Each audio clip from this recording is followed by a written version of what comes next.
नमस्कार, मेरे YouTube channel में आज आपका फिर से स्वागत है। और आज मैं आपके सामने क्लास 10th सिविक्स का सेकंड चैप्टर फेडरलिज्म लेकर आया हूँ।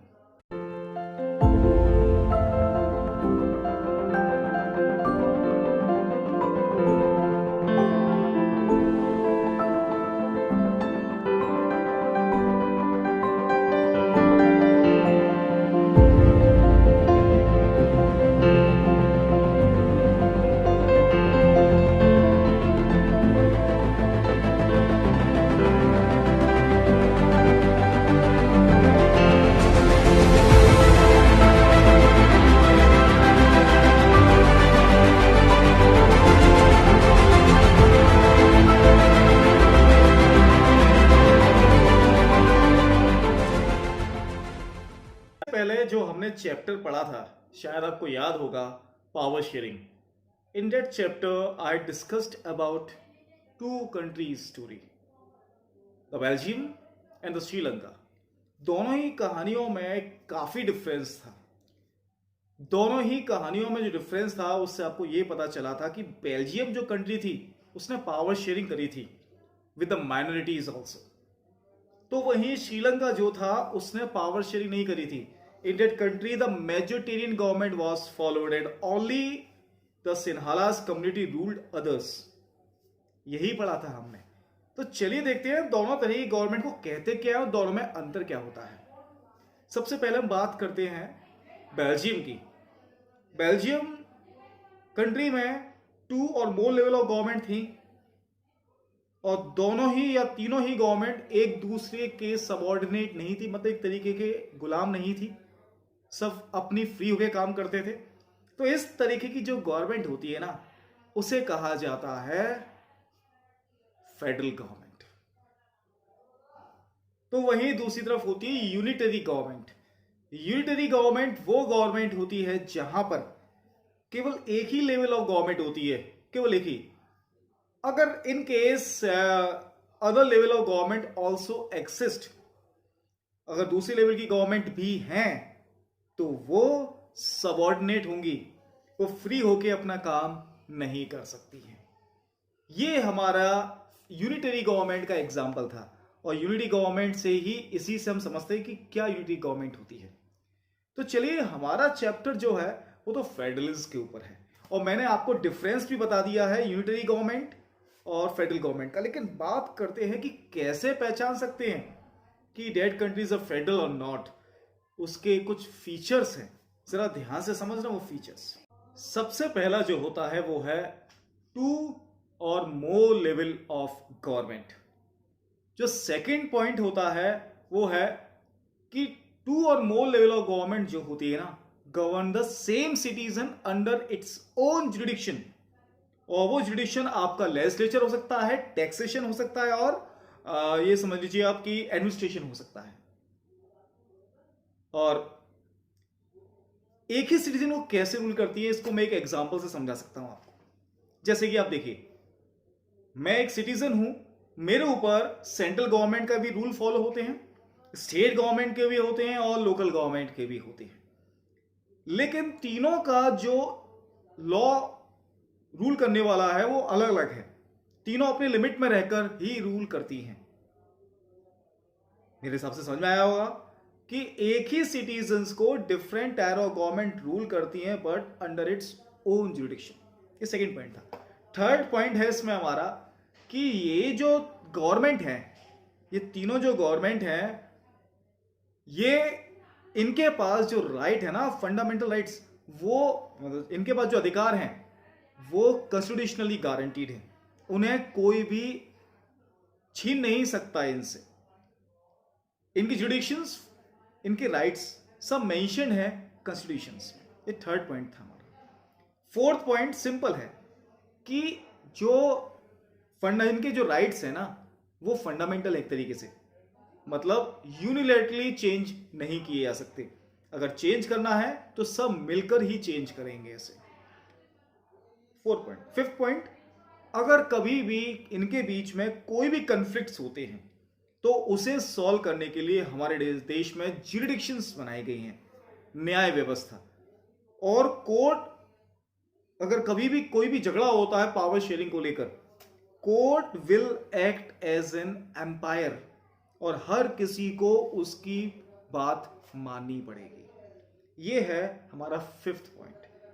फेडरलिज्म के फीचर्स बता रहा हूं मैं आपको। 6th पॉइंट है सोर्स ऑफ रेवेन्यू। आप जानते हैं कि रेवेन्यू के बिना कोई गवर्नमेंट काम ही नहीं कर सकती, इसीलिए तीनों की जो सोर्स ऑफ रेवेन्यू है ना, वो क्लियर कॉन्स्टिट्यूशन में मेंशन है कि सबके कितना कितना कहां कहां से पैसा आएगा। और पता है उस रेवेन्यू पर अधिकार, ऑटोनोमी होती है उस लेवल ऑफ गवर्नमेंट की, और उस रेवेन्यू को दूसरी गवर्नमेंट उससे नहीं ले सकती, छीन नहीं सकती है। अब बात करते हैं कि फेडरलिज्म के 7th जो फीचर है वो उसका ड्यूअल ऑब्जेक्टिव बताता है। देखो, ड्यूअल ऑब्जेक्टिव एक ऐसी चीज है जो बताता है कि safeguard and promote the unity of the country. But याद रखना, ड्यूअल ऑब्जेक्ट में पहला point safeguard and promote the unity of the country, तो वहीं दूसरी तरफ एकोमोडेट रीजनल डायवर्सिटीज। एक तरफ तो देश की यूनिटी को बचाना है और बढ़ाना है, तो वहीं दूसरी तरफ जो हमारे देश में रीजनल डायवर्सिटीज हैं उन्हें एकोमोडेट भी करना है, उनको मिलाकर चलना है। याद रखना, ये उसके ड्यूअल ऑब्जेक्टिव है। सबको एक भी करना है, सबको मिलाकर भी चलना है, क्योंकि हमारे देश में रीजनल डायवर्सिटीज बहुत हैं। अगर उन्हें एक करके नहीं चला जाएगा तो सब कुछ खराब हो जाएगा। शायद आप मेरी बात समझ गए होंगे। और ये सारे जो अधिकार हैं, ये सारे जो इनके पास राइट्स हैं या जो भी एक काम करते हैं ना, ये सब एक दूसरे पे ट्रस्ट करते हैं, क्योंकि उन्हें पता है कि हमारे अधिकारों को हमसे कोई दूसरा नहीं छीन सकता है। दे हैव अ ट्रस्ट और they are abide by law. Law को भी पालन करते हैं ये लोग। तो एक आइडियल फेडरल सिस्टम में दो चीजें जरूर भी होती है, mutual trust and agreement to live together. ये जरूरी होता है एक फेडरल कंट्री में, एक विश्वास और सब मिलके साथ रहेंगे, ये सोच तभी मिलके बनते एक फेडरल कंट्री। मैं जरा एक रिकैप कर दे रहा हूं। सबसे पहला पॉइंट हमने पढ़ा था to a more level of government. Second point पढ़ा था एक ही सिटीजन्स को different level of government rule करती हैं उनके जुडिशंस को लेकर, चाहे वो लेजिस्लेचर का हो, चाहे वो आपका जुडिशियरी टैक्सेशन का हो, चाहे वो एडमिनिस्ट्रेशन का हो। नेक्स्ट पॉइंट मैंने आपको बताया था कि ये सब कॉन्स्टिट्यूशनली गारंटीड है। फिर बताया था कि इन्हें अकेले चेंज नहीं किया जा सकता। If they want to do any changes वो सब मिलकर ही डिसीजन लेंगे। झगड़ा होने पर कोर्ट आएगा, और इसके साथ साथ सोर्स ऑफ रेवेन्यू भी मेंशन्ड है। और फिर लास्ट पॉइंट बताया था ड्यूअल ऑब्जेक्ट। इसके मेन ऑब्जेक्ट क्या है? दो ऑब्जेक्ट बताए थे, याद कर लेना उसे ध्यान से। Safeguard promote the unity of the country and पहला point safeguard and promote the unity of the country. Second point बताइए आप मुझे। चलिए ठीक है, बिल्कुल सही बोला आपने, एकोमोडेट रीजनल डायवर्सिटीज। याद रखना इस चीज को। अब इन फीचर्स को पढ़ने के बाद जरा बात करते हैं कि फेडरल गवर्नमेंट होती कितनी टाइप की है। जरा ध्यान से समझना, होती कितनी टाइप की है। 2 टाइप्स ऑफ फेडरल गवर्नमेंट इस समय हमारे वर्ल्ड में अवेलेबल हैं। 2 टाइप्स, एक होता है कमिंग टुगेदर फेडरलिज्म और एक होता है holding together federalism. Coming together federalism नाम ही आपको सब बता देगा। कमिंग टुगेदर मतलब ये आते हैं और फिर मिलते हैं। मींस ये वो कंट्रीज हैं जो काफी छोटी थी पहले, लेकिन सब ने मिलकर एक बहुत बड़ी पावरफुल कंट्री बना दी। For example United States of America, 50 countries शामिल है उसमें, और सब मिलकर आज एक यूएसए बन चुका है। ये क्यों मिलते हैं? इससे काफी ज्यादा फायदे हैं। इससे इनकी यूनिटी बढ़ती है, इससे डिग्निटी बढ़ती है, इससे सिक्योरिटी बढ़ती है, इससे उनकी पहचान मतलब आइडेंटिटी पहले बता चुका हूं, और इससे इनकी पावर बढ़ती है। यह फायदा है कमिंग टुगेदर फेडरलिज्म में। तो वहीं दूसरी तरफ एक होता है होल्डिंग टुगेदर। ये चीजें जो होल्ड करके रखा हुआ है, मतलब आए कहीं से नहीं है, ये पहले से ही है, बस उन्हें रोक के रखा हुआ है। जैसे हमारी कंट्री में सेंट्रल गवर्नमेंट डिफरेंट स्टेट्स को होल्ड करके रखी हुई है। इसमें देखा जाता है कि एक गवर्नमेंट होती है, उसके पास ज्यादा पावर होती है as compare to the other level of government, और इसे कहते हैं हम होल्डिंग टुगेदर फेडरलिज्म। तो मेरा जो इंट्रोडक्शन था फेडरलिज्म का वो इतना ही था। मेरे हिसाब से आपको फेडरलिज्म का इंट्रोडक्शन क्लियर हुआ होगा। इंट्रोडक्शन में मैंने आपको फेडरलिज्म और यूनिटरी में डिफरेंस बताया, 7 फीचर्स बताए फेडरलिज्म के, और फिर उसके बताया कि कमिंग टुगेदर और होल्डिंग टुगेदर फेडरलिज्म क्या होता है। चलिए अब हमारा जो नेक्स्ट टॉपिक है ना वो है what makes India a federal country.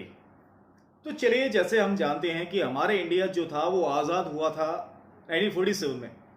एक काफ़ी ब्लडी रिवॉल्यूशन उसने देखा था, एक बहुत ही ज़्यादा डिवीज़न भी देखा था, एक बंटवारा इंडिया पाकिस्तान का। After that we opt a constitution and that constitution never mention that India is a federal country. पता आपको कि उसने कभी भी मेंशन नहीं किया था कि इंडिया एक फेडरल कंट्री, इंडिया एक यूनियन कंट्री है, उसने ये मेंशन किया था। लेकिन हमारे इंडिया के फीचर जरा मैच करना। हमारे इंडिया में भी 2 और मोर लेवल ऑफ गवर्नमेंट हैं, फेडरल का फीचर। और हर लेवल ऑफ गवर्नमेंट जो होती है अपने काम फ्री होके करती है। और हमारे देश में जो डिफरेंट टाइप ऑफ गवर्नमेंट है, थर्ड लेवल जो है वो है आपकी म्यूनसिपैलिटी, म्यूनसिपल कॉर्पोरेशन या पंचायत, ये लोकल लेवल ऑफ गवर्नमेंट आती हैं। लेकिन हमारे देश की जो मेन लेवल ऑफ गवर्नमेंट है वो सेंट्रल गवर्नमेंट और स्टेट गवर्नमेंट है। इसी बीच में हमारे देश में पावर शेयरिंग करी गई है और 3 लिस्ट बनाई गई हैं, union list, state list and कॉनकरेंट list. जरा ध्यान से याद करना, बड़ा इजी है, नाम ही बता रहा है यूनियन लिस्ट। मतलब इस लिस्ट में वो सारी चीजें इंक्लूड हैं, वो सारी चीजें इंक्लूड हैं जिस पर लॉ बनाने का अधिकार केवल और केवल सेंट्रल गवर्नमेंट का होता है, यूनियन गवर्नमेंट का होता है। ये वो चीजें होती हैं जो सेंट्रल इंपोर्टेंस की होती हैं, जिसका इफेक्ट पूरी कंट्री पे इक्वल पड़ता है, जैसे कि डिफेंस, करेंसी, फॉरेन अफेयर्स। ये सारी चीजें ऐसी हैं, और भी बहुत सारी चीजें हैं, ये सारी चीजें ऐसी हैं जिसका असर पूरी कंट्री पे इक्वल होना चाहिए। ये नहीं कि 2000 नोट की वैल्यू हमारे यहाँ पर 1900 है तो महाराष्ट्र में वो 2000 है, और तमिलनाडु चले गए तो 2100 रुपीज, 2100। क्या मतलब हुआ इसका? नहीं, करेंसी एक ही है तो पूरे देश में उसका इफेक्ट। इसीलिए लॉ बनाने का अधिकार केवल सेंट्रल गवर्नमेंट के पास ही होता है। इसी के तहत स्टेट लिस्ट भी वही होती है जिस पे अधिकार स्टेट गवर्नमेंट का होता है लॉ बनाने का। और ये जो लॉ बनाती है ना, ये स्टेट इंपोर्टेंस की ज्यादा चीजें होती हैं इसमें। जैसे कि पुलिस, जानते हो आपको पुलिस को, trade, commerce, agriculture, trade, commerce, agriculture, police, और भी कई सारी चीजें होती हैं। इस पे लॉ बनाने का अधिकार केवल और केवल स्टेट गवर्नमेंट का होता है। और तीसरी जो लिस्ट है ना वो है कॉनकरेंट लिस्ट। नाम ही बता रहा है कॉनकरेंट, मैं तो ऐसे याद करवाता हूं कि किसका मेन करंट होगा उसमें, कैसे, जरा देखना ध्यान से। ये वो लॉज होते हैं, ये वो सब्जेक्ट्स होते हैं जो दोनों के इक्वल इंपोर्टेंस का है। जैसे फॉरेस्ट, दोनों के इंपोर्टेंस का है। मैरिज इंटरस्टेट भी हो सकती है, एडॉप्शन, सक्सेशन, ये सारी जो चीजें हैं, ये सारी चीजें कॉनकरेंट लिस्ट में आती हैं। और इसमें सेंट्रल गवर्नमेंट और स्टेट गवर्नमेंट मिलकर लॉ बनाती है, मिलकर। इन केस अगर दोनों ही गवर्नमेंट में आपस में कंफ्लिक्ट हो जाए कि नहीं मेरा लॉ अच्छा है, नहीं मेरा लॉ अच्छा है, तो प्रायोरिटी जो है वो सेंट्रल गवर्नमेंट के पास होती है, वही उसके लॉ बना सकती है। फिर फायदा उसी का है। तो उसका मतलब कॉनकरेंट लिस्ट में मेन प्रभाव जो होता है वो सेंट्रल गवर्नमेंट का होता है। लेकिन पता है इसके बाद भी एक चौथा सब्जेक्ट और है आपका, हाँ, रेसिड्यू सब्जेक्ट कैसे हैं, कहते हैं उसे रेसिड्यू सब्जेक्ट्स। अब ये सब्जेक्ट्स क्या होते हैं? ये सारी जो लिस्ट बनाई गई थी वो तब बनाई गई थी जब हमारा कॉन्स्टिट्यूशन लिखा गया था। लेकिन कुछ चीजें ऐसी हैं जो आफ्टर कॉन्स्टिट्यूशन हमारे देश में इंक्लूड की गई थी, आफ्टर कॉन्स्टिट्यूशन, जैसे कि कंप्यूटर्स। अब इसको किस लिस्ट में शामिल किया जाए, या फिर इसके बाद जो भी नई नई चीजें आएंगी उसे किस लिस्ट में शामिल किया जाए, इसीलिए इन्हें माना जाता है रेसिड्यू सब्जेक्ट। और इस पे लॉ बनाने का अधिकार जो होता है वो केवल और केवल सेंट्रल गवर्नमेंट का होता है। मेरे हिसाब से आपको ये चारों क्लियर हुए होंगे। Union list, state list, कॉनकरेंट list and residue list. बहुत इजी याद करने का तरीका। कॉनकरेंट में मैंने आपको बता ही दिया था किसका करेंट मेन कौन है, सेंट्रल गवर्नमेंट है। और रेसिड्यू जो बचे कुछ सब्जेक्ट हैं, रेसिड्यू कहते हैं ना उसे, उसका भी कंट्रोल जो है वो सेंट्रल गवर्नमेंट के पास ही होता है। अब इसके साथ साथ हमारे देश में ये जो नेक्स्ट पॉइंट है वो अब चेंज हो गया है। अब वो आपको नहीं मिलेगा रियलिटी में, क्योंकि इस पॉइंट में लिखा हुआ था कि हमारे देश में कुछ स्टेट्स ऐसे जिनके पास स्पेशल पावर होती है, स्पेशल पावर्स। जैसे कि जम्मू एंड कश्मीर, उसकी कॉन्स्टिट्यूशन अलग था और उसका कॉन्स्टिट्यूशन पूरे इंडिया में फॉलो नहीं होगा। इंडिया का कॉन्स्टिट्यूशन वहां फॉलो नहीं किया जा सकता था जब तक वहां की स्टेट असेंबलीज उसे पास ना कर दें। लेकिन अब वो चेंज हो चुका है जब से ये आर्टिकल हट चुका है, और इसी वजह से अब वहां पर भी वही लॉ फॉलो होता है जो हमारे इंडिया में फॉलो होता है। लेकिन आपको एक चीज बताता हूं कि हमारे देश में यूनियन टेरिटरीज भी कुछ चीजें होती हैं। शायद आप जानते नहीं होंगे कि यूनियन टेरिटरीज होती क्या। हाँ, एग्जाम्पल आपको पता होंगे, दिल्ली, दमन दीव, ये 7 यूनियन टेरिटरीज है, 9 है अब तो शायद। जम्मू एंड कश्मीर 1 हो चुकी है, और बताना नेक्स्ट कौन सी आई है नहीं, कमेंट बॉक्स में और भी क्वेश्चन पूछूंगा मैं आपसे। ओके, लेकिन चलिए आपको मैं बताता हूं कि क्या। ओके, अब मेरा जो टॉपिक था वो था यूनियन टेरिटरीज। चलिए यूनियन टेरिटरीज में आपको समझाता हूं। देखो, हम सब जानते हैं कि यूनियन टेरिटरीज स्टेट से अलग क्यों हैं, लेकिन कुछ लोगों को नहीं पता होगा। चलो उनके लिए मैं आपको भी बता देता हूं कि वो जगह जो इतनी बड़ी नहीं है कि उन्हें स्टेट डिक्लेयर कर दिया जाए, और इतनी छोटी भी नहीं है कि उन्हें किसी स्टेट के साथ ज्वाइन कर दिया जाए, वो कहलाती है हमारी union territories, which are not too big to declare as a independent state और not too small to join with other states. These are known as union territories. मेरे हिसाब से आपको ये टॉपिक क्लियर हो गया होगा। और यूनियन टेरिटरीज हमारे देश में कितनी है, कमेंट बॉक्स में आप मुझे बताएंगे उस चीज को, उनके नाम के साथ भी बता देना। चलिए ठीक है, अब हमारा जो टॉपिक है वो थोड़ा लॉ से रिलेटेड है।